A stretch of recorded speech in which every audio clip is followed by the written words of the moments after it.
TikTok talent. They'll have their shop. I do know people who've made like 40 grand a month. This week on Unboxed, I'm speaking with Hannah Holland, who is the founder and CEO of HLD Talent.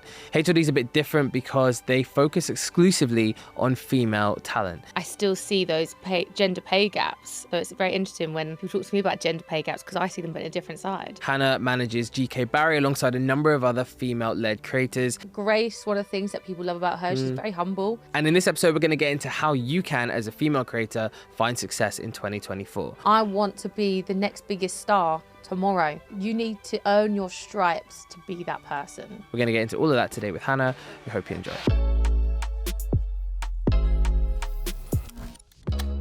Where do we begin? Hannah, what's your business? Who are you? How did you get into this business? So my name is Hannah Holland. I am the founder and CEO of HLD Talent. I'm 29, so I started quite young. I launched HLD when I was 24, and we are a female talent management company. It's kind of evolved over the years from it started as like marketing, realised the niche for talent management and creating a full 360 effect, like includes like PR. I was creating brands of talent podcasts and trying to be like the difference in the industry of, you know, protecting women. I was saying to you before, this is like one of the only industries where women usually make a lot more than men. Why? It's a great question. I'm not I'm not really sure. I think it's always different. Like, obviously, you manage the Sidemen, so it's, you know, it's a completely different kettle of fish in terms of YouTube. But in terms of digital, I think women know how to sell to their audience better than men. Like I said, it's not one rule for one and one rule for the other. But in terms of what I've usually seen, especially when we started, we very much came from this reality TV model and eventually evolved as TikTok grew and all these digital platforms. But in terms of those reality TV stars, men didn't know how to interact with their audience or understand their audience. But I do think the world's changing. So I think now you'll see the difference. But I still see those gender pay gaps. And so it's very interesting when people talk to me about gender pay gaps because I see them but in a different side. Yeah, and you were saying, you know, protecting women is a really important thing that's needed in this space because there's a lot of manipulation and, you know, mismanagement by male managers. Can you dig into that a little bit? What are some of the things that you've seen? What are some of the horror stories out there? Oh, you always hear a lot of horror stories. I think some stories I take them with a pinch of salt because I think people can leave on bad terms and, you know, you can exaggerate the truth. So I always try and be fair to other managements and not really listen too much. But some of the stories I have heard where those agencies have disappeared or, you know, things like that is very much stealing money, but on like a large scale. So you'll hear like 100 grand and you'll be like, oh, or kind of selling your soul. So doing things that you wouldn't necessarily want to do, pushing women to maybe go and do like lingerie posts when they wouldn't actually want to be in their lingerie, little things like that where you think that is taking advantage of, especially someone who's young in the industry, you know, or working towards someone's favour. So, oh, do that post and you'll do it for cheap because actually that's their friend. Where things like that I don't necessarily love to hear either, because regardless, you should be paid for your time and your audience and what you are giving your audience. Yeah. And what do you think are some of the biggest mistakes that female creators especially make when they're starting out and maybe things start to get big for them, or they come off a show like Love Island and they get approached by everyone? What are some of the biggest kind of management mistakes that you often see? Don't accept everything you get. I think that's something that, you know, I see a lot, and I think I've been criticised for it before. Oh, you should take everything as it comes in because they won't get that opportunity again. But if you manage someone right, they will, but on a tenfold. So for me, I like to work on long term, not short term. I think the Love Island train is very much known for essentially rinsing talent of cash and then spitting them back out to the world. You're coming from someone who's done like a 9 to 5, done a normal job, had a normal life, normal friends, to being the most sought after person in the industry. And they usually have about 3 months to really capitalize. But within that is, if you capitalize smart, you're capitalizing for the next 5 years. And we've seen it with, you know, the Molly Mays of the world and, you know, different talent. But then at the same breath, you do understand that some talent really, they probably just want to capitalize on that quick cash and then move forward. Another thing that I see, especially when people are trying to get into the influencer world for women, is going straight down the sexy lingerie route. and you don't need to do that. I think it's really hard to come back from that once you've gone down that sexy route, because if you want to go high fashion, you're telling me, I really want to work with like Jimmy Choo and these like luxury brands or Farfetch.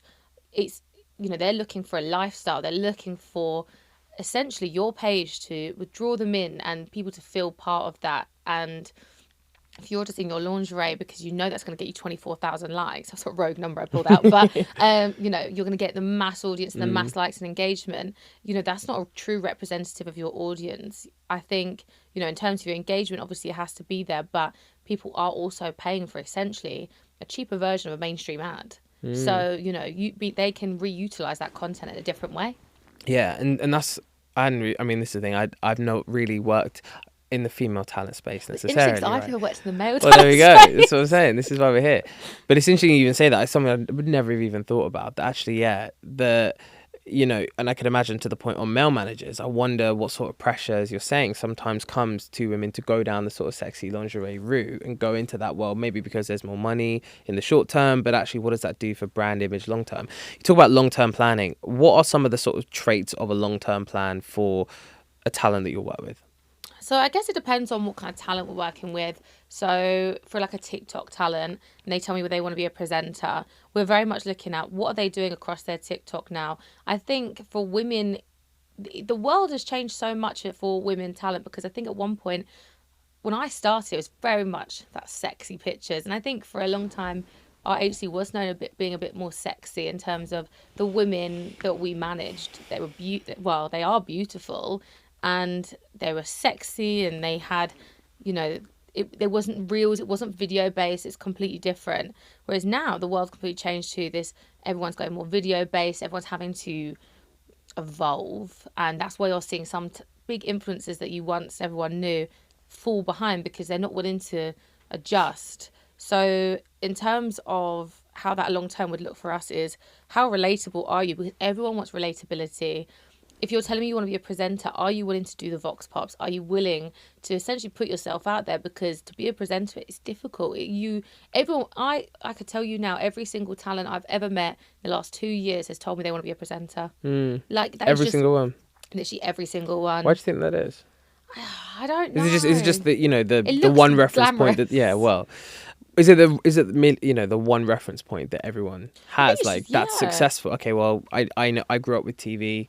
I see people on TV, they seem like they've got, that's the reference point I have for a success in my career. Or, I mean, because I always think about it like, but why necessarily presenting? Like, that's a skill in itself, right? Yeah. And, I had Els the Witch on my pod, and she was telling me about, there's all these different types of presenting, but the one that she does, and, she has men give her a really hard time, so I kind of rate her for it, is, very much you're reading like off this board here, but you've got someone talking to you here, and then you've got an audience there.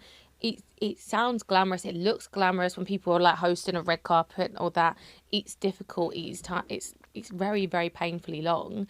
We did, Grace presented the Pride of Britain red carpet, and that was 4 hours in heels. I was running up and down. It was an incredible event, and but it's also, how do you keep a talent's morale up, because it's tiring. Yeah. It's, it's as women, we're like in heels. She's wearing a very tight dress. It's a completely different kettle of fish in terms of then you've got TV presenting, and we've done that, and that's a 12-hour day. And it's long. And that's why anytime I've said to anyone, you want to present, I'm like, right, well, let's get you doing some bits and pieces, because if you find that boring, you're never going to get to the 12-hour day and find that exciting. Yeah. You've got to really love it. Yeah. And be willing to graft and get the skill set to be good at it, right? Because that's the bit that separates. I think a lot of people on social, they'll be like, yeah, I can just be a presenter. And it's like, no, that's a whole skill in its own right. And you need to put the graft in, as everyone has had to do historically as well. Yeah. And what's so funny? I saw this trend running around on TikTok, and everyone was like, just reading the screen for, was it like CBBC? And everyone's like, yeah, I've got the skills to be a presenter. I'm like, that is just very small. That's in your bedroom. You could have done it 15 times. That is just never how it's going to run. I love the fact that people find their passion for doing that, but it takes more than that. And 100%. I think people look at some people and they're happy to criticize online, but it's taken a lot of graft. It's taken a lot of lunches with commissioners and different presenters and different teams to make that happen. But then someone to be like, I could do that. Yeah, come on. And that's why you need management, right? Yeah, but it's like, how many times does Sidemen probably get, oh, I could make that video, I could do that. But can you? It's a full functioning machine at this point. Absolutely. And I mean, looking at creators now who are sort of, getting somewhere in their career, when is the right time for management, do you think? And what is the role of a manager? Like, what does management even do for you, or what can it do for you? Well, it depends, really. So it's really interesting. I've met people who've self-managed, and they're, I always struggle with that concept, because I do think a manager's job is to protect you. We aren't just here just to collect 20% and go. That's just never if that was the role, Jesus Christ, I would be less stressed. It's very much, you're planning someone's whole career. When things go wrong, you're the person that gets called. When things go right, you're the person that gets called. We give such a persona online now of like how exciting it is. And I love my job, and I think to do this job you have to love it, because there is so many moving parts. I walked in earlier and you were like, how are you going on? I was like, I've got 3 talent brands launching the next 2 weeks. One's launching today. I'm very and that's around also all the social stuff we're doing, all the TV side of things, approvals, PR strategy approvals, different interviews, making sure things are all running smoothly. And then also I'm a CEO of a company, so I then also have to check in with like my chairman, and I've got, my staff, and there's like 14 of us. So there's all these different moving parts, but at no point can anyone feel like there's anything going wrong or that you don't have time for them. Yeah. So it is always a battle. In terms of management, I think the reason a manager is so important is because there is that safety aspect. You should be planning 2-3 years ahead at all times. You should know where you're heading to get there, and that having someone objective to that is so crucial. If you're in it, and that's why when new people start my company, I ask them to go through and say, what is it that we're doing wrong that you think? Look at our website. Look at, how we're doing things internally. Because when you're so in something, how can you see objectively? And it's the same with talent. And I think a lot of, this isn't for everyone as well. Like I said, this is very much, you see it bit time and like bits and pieces. But all the talent I once knew who are all very self-managed are now getting management, because I think it's so easy to become stagnant. You're not doing outreach. You're not creating pitches to brands. It's all that's inbound. Yeah. Also, it's just having that coaching as well, that constant day-to-day, like, how are you getting on? Like, what do you want to achieve, and how can we help you? How can you help yourself? What are things you can be looking at? As you say, it's so difficult to look at yourself. And for anybody else who's even building your own personal brands, whatever it might be, it's the same premise. You need people objectively to you to give you feedback, to say, that wasn't quite right, or have you tried this thing or this thing? And I think that's where management really helps. It's professional advice, right, ultimately. Yeah. And I've met talent before who are... it's not necessarily work, because I refuse to be a yes man. I'm not going to tell you that you're amazing all the time, because the fact is, yes, you're amazing as a person, but that decision isn't quite right. That brand deal isn't quite right. Or I know you can do better, because that is what you're putting out to the world. You have to, everything you're putting out, people are looking up to you. One mistake and it's that your audience no longer believe you. That is a very trusting role, and one that I think people take for granted sometimes. Yeah. And I think every day people should be so grateful, because this industry rolls so quickly that, you'd never want to be left behind. And like my favourite thing, and I've always learned, is, be nice to people on your way up, because they're the people going to bring you back up, 100%. When you're coming back down. And we all will go through that like that. 100%. Grace. Yes. Grace. So you and Grace have worked together for a very long time now, right? 4 years. 4 years, that's a long time. In this, that's in TikTok years. That's in TikTok forever. years, that's the beginning. That's forever. And obviously she has just had an unbelievable trajectory. You probably saw it from the very beginning. She's really blown up, I think, over the last year. I mean, you'll know, right? Like year and a half. I'm sure you felt everything's just gone to another level. What's that been like for you? How would you, from the outside looking in, how would you kind of detail Grace's journey to somebody who doesn't know it? How has she been able to stand out and be so different? She was probably the first TikToker I saw who was unapologetically herself, without having to put filters on, didn't care about looking pretty online. And I say that respectfully, Grace, I love you. But, she would literally wake up from a hangover, like makeup down her face, and be like, guys, she had this like raw sense of herself, that no one was projecting. And I remember when I first saw her online,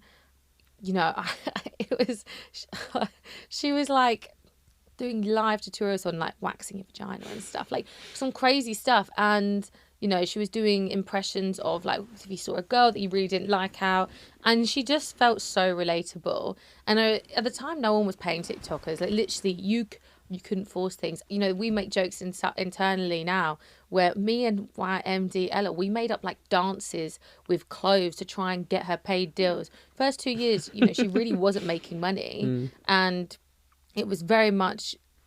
There was actually a video, and I need to find it because I really want to use it one day, where she put on like a close friend. She was like, guys, no one wants to work with me. Like, I just don't know why I'm in this industry. And she's really upset. And to the point now where it's like, you know, we're turning things away because she's just too busy.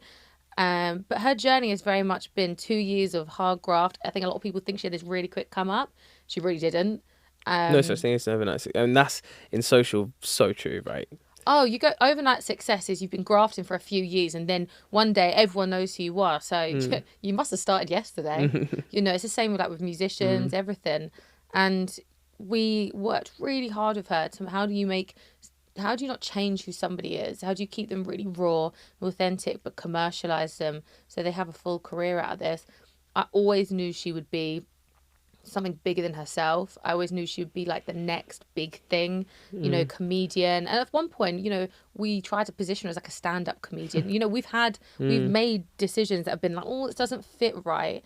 You know, you're fitting someone who doesn't normally, who is different, because she came about in the Molly May era where it was, you know, a completely different type of talent, and you're trying to build them up. So it's, you know, there's no harm in making mistakes as long as you're all doing it together. That's it. And what was the turning point for her, do you think? From the outside looking in, I would say Locked In felt like a real movement for me in terms of elevation into just it was like the first kind of leg, and then it sort of went in more mainstream, and now obviously it's just ongoing. But what for you felt like the biggest first kind of move? So mine isn't Locked In, because I remember when we got Locked In, originally there was a discussion about maybe us not doing it. Oh yeah, because we were like, oh, is this the right move? You know, we don't want it to go down this reality TV route, and obviously the show is like a Big Brother but for digital. So, you know, there was like I think 2 days we were like, and she was like, no, I'm doing it. I was like, phenomenal. I remember it was probably last summer, and it's when the brand deals started coming in, and they were higher price points and they were more high-end brands. So it was, you know, it just felt like everyone was talking KFC was about. my other. KFC was the biggest thing we've probably done, as an agency. You know, it was something I was incredibly proud of. And that, I think when she did KFC, that's when everyone was on the radar. But in terms of how I felt she kind of came up through the digital space, podcast was definitely a massive one. And then that kind of had an ongoing result. And that was an interesting, because she originally said no to the podcast. And like, she's always been very open that. Like, it was me who was saying, no, you're going to do this podcast. Because I knew she was more scared of being rejected by the audience and people not liking her. And I was like, but the thing is, the worst case scenario, people don't like it. You know, we've all failed. I was like, but you know, this could be the best thing you've ever done. And I was right. There we go. Once again, There I'm we go. joking. And that's why you have a manager. You know, I have made the wrong decisions a couple of times, but you know, you know, and also having the right team. The fellas was such an authentic team for us, because like, you look at Cal Freezy, he's very authentically himself. So when we met him, it was very much, he was happy for us to be ourselves. The moment a team tries to change you, run. Yeah, 100%. And yeah, and the podcast has done unbelievable things, and obviously seeing how and that was the piece where for me I was saying about Locked In being interesting in terms of a slight movement for her, was because it just allowed people to get that longer form engagement with her personality, right? It's like you see TikToks, and obviously, yes, even the frequency of TikToks, you get to know somebody, but you really get to know them in the slightly longer form settings, which is why the podcast has done so well as well, right? Because it's allowed her to shine through in a platform that's fully her own. And obviously you just announced second leg of the tour, right? Or the next tour? Next tour, February. We sold it out in like just under 10 minutes. I think we added 2 extra dates. I think we did 13 to 15,000 tickets. That's incredible. Something crazy. We did London Palladium twice, which is pretty incredible. And I remember saying to her, we're going to do London Palladium next year. She was like, nah, I'm not doing it. I was like, we're doing it. You know, I think Grace, one of the things that people love about her, she's very humble. You know, she's no different to how when I first met her. She really doesn't act in any way other than just like a normal girl from a little town. Yeah. And that's how she's always been. You know, if I'll be like, no, let's go shopping. She's like, nah. Right. Cool. I've got my own then. Yeah. No, you know, you really wouldn't. She doesn't have that boastfulness about her, and I think that's why. You know, I think That's why she connects, right? Because she's so real and so authentic with people. I think when people start, you know, influence when they do incredibly well, yeah, I get it. You're going to spend your money, but you know, you always hear about it where those influencers who started as not normal people, then they're all in the designer and all this, and they boast about the things they've bought. It's easy to create this divide, especially in an economy like today. So it's something to always be really wary of. And what are some of the lessons that young creators who are looking to maybe follow a career path like a Grace, what are some of the things that they should be taking from her success or from her career? Don't go for peer pressure of what the industry's telling you should be, because the industry will always lead you in a certain direction, and going in your own direction you're ultimately walking for someone else to run. So, and that's always, I think, the way people should look at it. You know, you're a leader, you're not a sheep. So I think staying true to yourself, but I also think taking management's advice is really important. You know, that I have heard it a million times where people are like, nah, and they think they know better than me. And I'm thinking, okay, that's fine. You know, if you think that's fine. But I have been doing this job for 8 years. So I feel like I do know something, like a little bit, or at least take it, you know. Consider it. Yeah, like don't just shut it down. I think in terms of like there's different ways in. And I think a lot of people think it's going to happen overnight. And I find that to be quite detrimental to a lot of talent. You really need to ensure that you're doing everything you can to position yourself. This is the most oversaturated industry. It never was, but now it is. Now it is, yeah, exactly. It's that thing of, you know, when everyone finds gold and then everyone starts digging and it all dries up, that's it. And the people who made it first, they're the ones who are doing well. And then, yes, you have the exceptions, but you need to be different and really carve your own lane. I think that's what you're saying, right? Yeah. Which makes a lot of sense. Right, should we play a game? Always. Have a game. In this box, I have a number of cards. Can you please take a card, tell me what's on it, or read out what's on it, and then tell me what comes to mind, please? More women than men follow influencers across age brackets. What comes to mind? What do you think? Yes. Looking at the age brackets, yeah, but I only know that to be true because I see everyone's stats. Usually, for me, I couldn't necessarily manage a woman who's like 90% male. That usually kind of means that he's probably a bit more sexy. You're looking from a brand's perspective of what sells, and unless you're able to, you know, do Manscaped or more male brands, is very difficult. So yeah, I think that is true. That's an interesting point as well. If you are a female creator, like try and cultivate your audience based on some commercial strategy behind it. I.e., if you're trying to build an audience purely of men, then that is going to limit your potential for brands who want to work with a women to market to men. That's a much smaller audience than working with women to market to women. I think it's easier to, as a woman, to create an audience full of men than I think it is for a woman to make an audience full of women. 100%.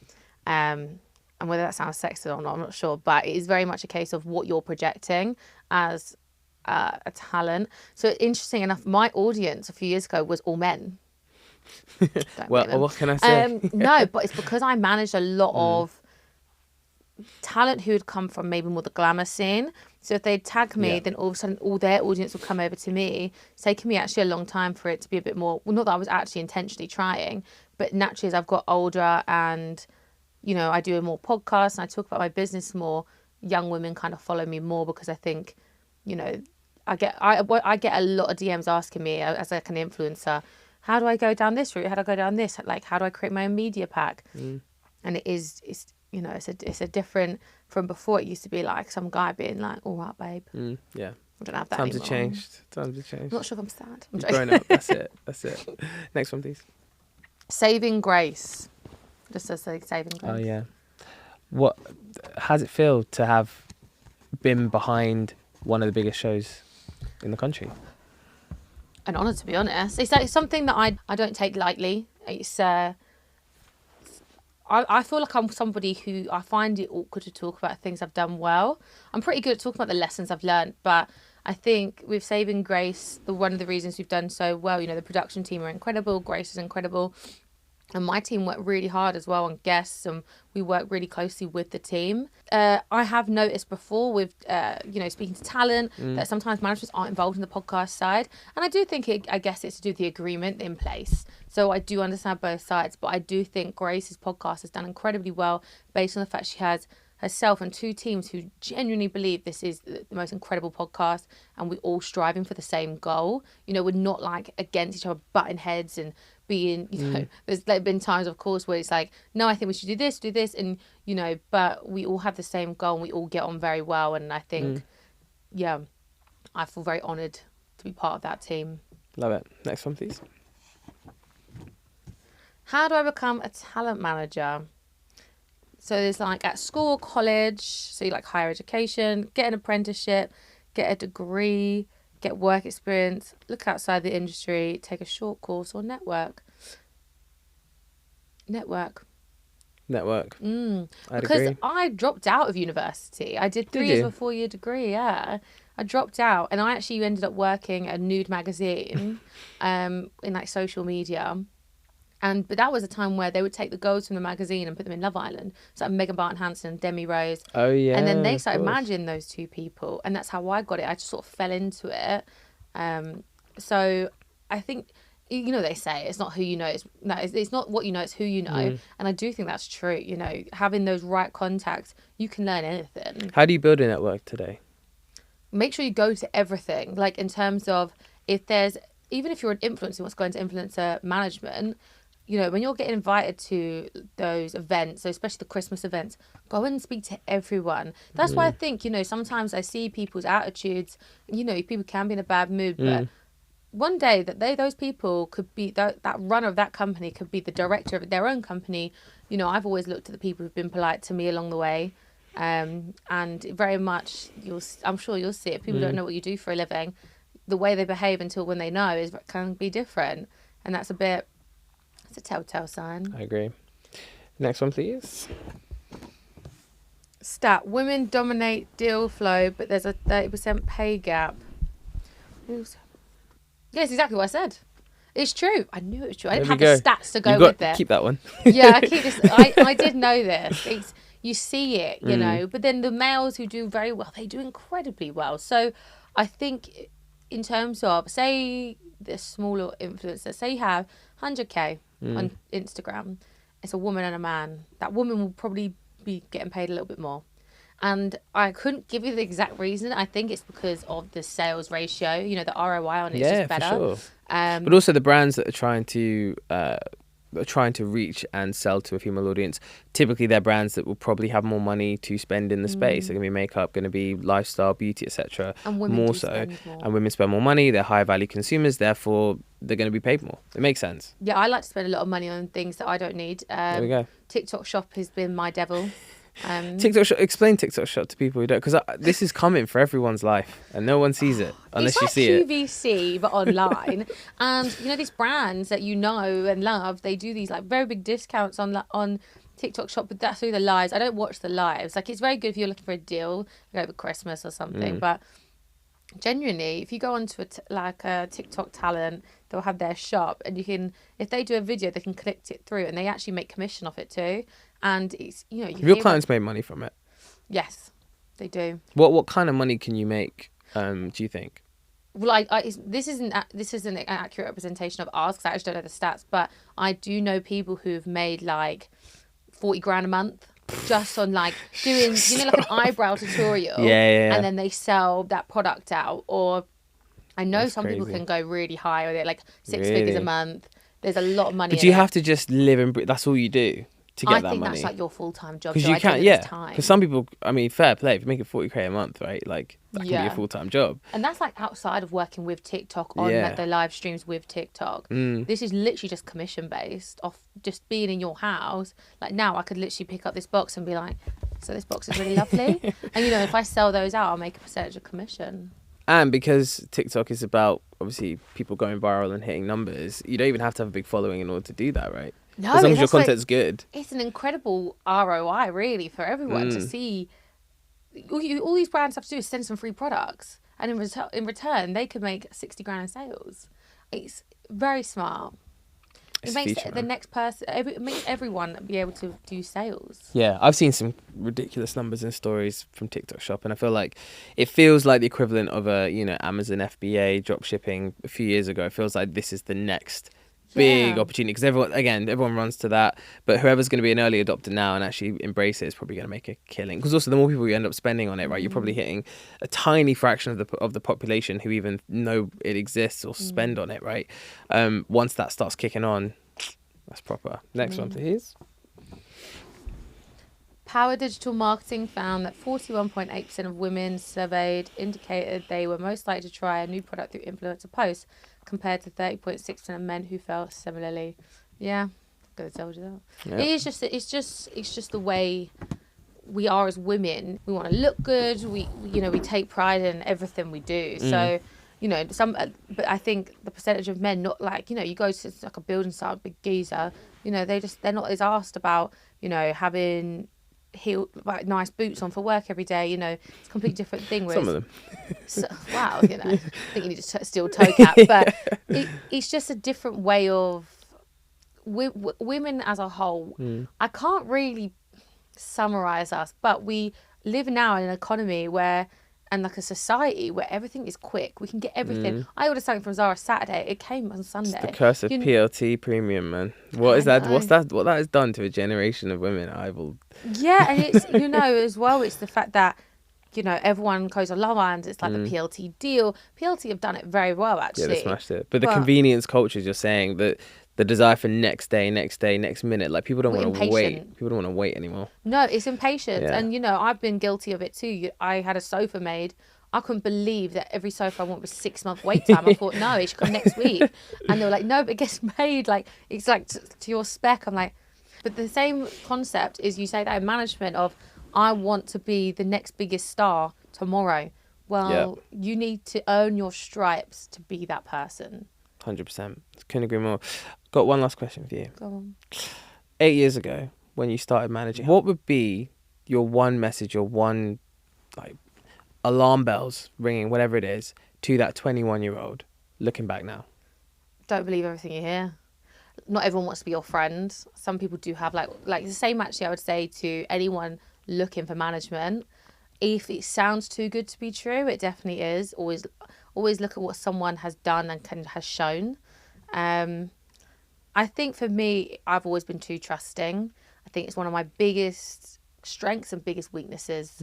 But when you're that young, you can't be that trusting. So I think my biggest red flag is if it sounds too good to be true, it is. It is. It is, because, everyone wants a piece of the pie if it's good. When I first started the company when I was 24, people tried to buy us straight away. And I thought, that means I'm onto something here. And I remember how much little people valued it as, and I thought, one day, you'll eat your words. There we go. Love it. Well, Hannah, thank you so much for coming on. Thank you. Amazing. So that was Hannah. I hope you really enjoyed that episode and got something from it, especially if you're a female creator. There are so many gems. Obviously, Hannah is at the top of her industry. She really does lead it in this space, and Grace is a perfect case study of that success. So I hope you loved it. Make sure to like, comment, and subscribe, and we'll see you back for another episode of Unboxed next week.